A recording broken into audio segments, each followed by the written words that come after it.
Welcome. In this video, we'll show you how to create and use a variable library within your workspace. So you can manage variables centrally across pipelines and notebooks and integrate them smoothly into your CI/CD workflows. Let's jump in. This demo will be led by Pankaj Chaudhary, our vertical head of Azure Data. In this demo, I'll show you how we can create our variable library and how we can use the variable library for pipeline and variables along with CI/CD. Within the workspace, click on New Item and search for your variable library. You will see this particular card with variable library name. Select your variable library. Give some meaningful name to your variable library and create that variable library. On the variable library page, you have an option to create the new variable. You can create those variables. You can create the value set that can be used for your test and prod environment.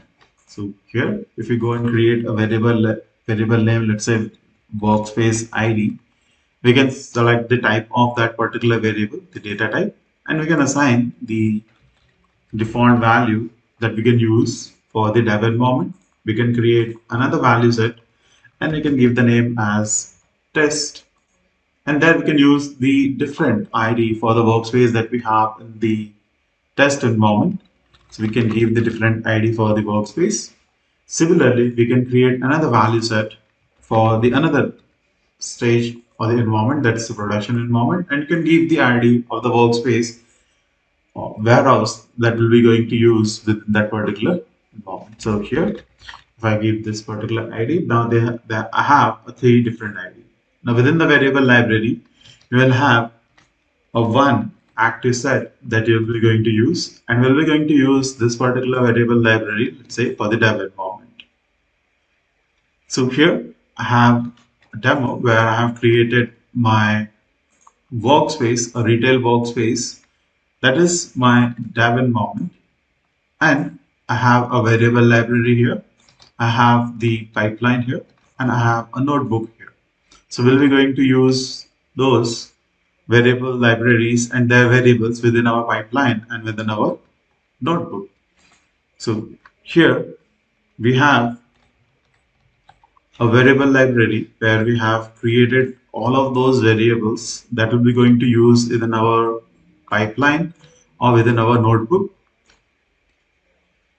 Here I have a default set that I'll be going to use for the development workspace, and then I have the alternative value set that I'll be going to use for my production workspace. Here, this is the active set. So in this particular workspace, this variable library is going to use the value of those variables from this default value set.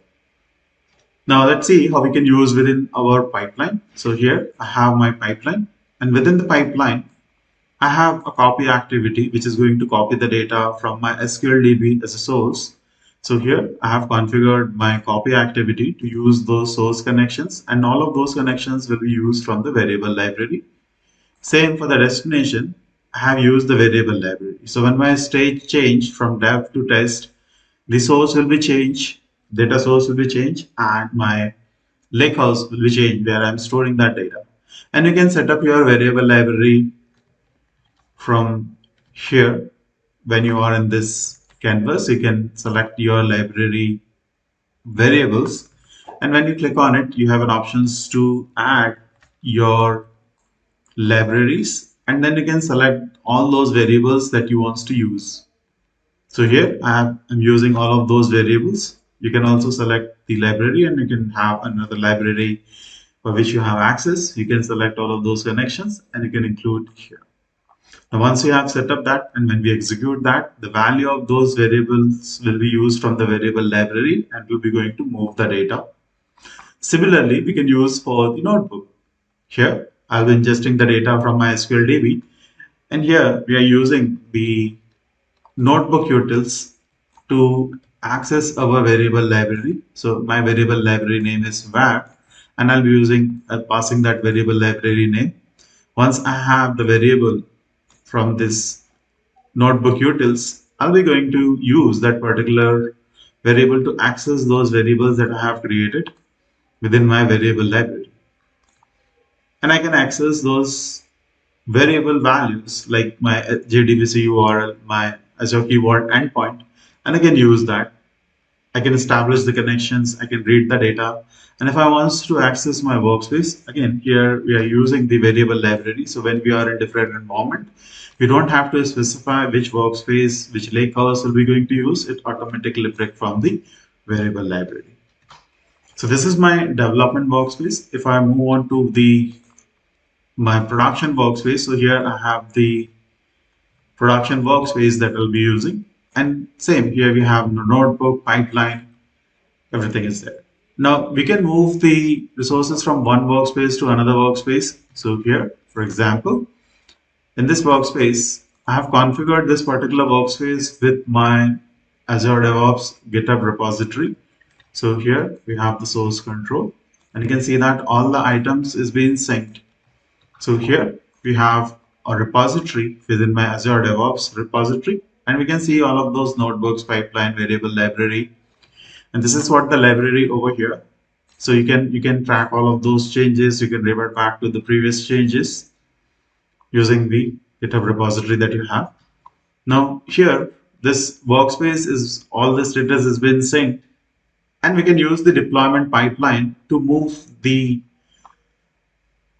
items from one workspace to another workspace. So in my production workspace, all the items are there that I have already synced.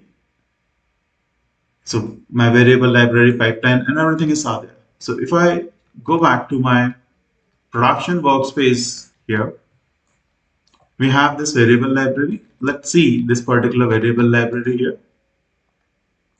So if I open this, now here you can see that I have a variable library with the alternative value set, and this has been set as active.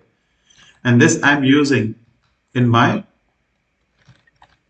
retail production workspace. So whatever the value we have specified here, this value will be used within the pipeline, and this pipeline is in my retail production. This notebooks is in my retail production. Within the pipeline, if we go and check on the library variables here, these are the same variables, but the value will be used from the active set that we have in this particular workspace. We have the same notebook.